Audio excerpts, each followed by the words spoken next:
In this video, I'm going to quickly show you how to fix Roblox not launching on Windows 11.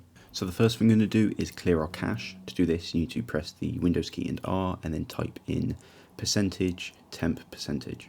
Now press the three dots, select all, and then put this in your bin. You also want to make sure you right click on your recycling bin and then empty it. So the next thing we're going to do is go into our task manager. So right click on the taskbar and click task manager. Now we're going to right click on any apps that may be taking up too much space. So for example, Canva, we can end the task, and this would just free up a bit more space, and this may fix the issue. Another thing you can try is right clicking on Roblox player and running it as administrator. Press yes.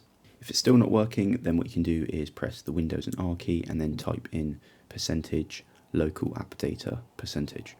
Now search for the Roblox folder, open it up, go to versions, click on the latest version, and then open Roblox player installer. So if it's still not working, what we'll have to do is uninstall it. So go to settings, go to apps, and then go to installed apps, search for Roblox, press on the three dots next to Roblox player and press uninstall.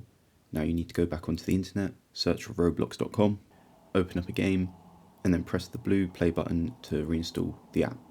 Thank you for watching the video. Let me know down in the comments below if you found this helpful.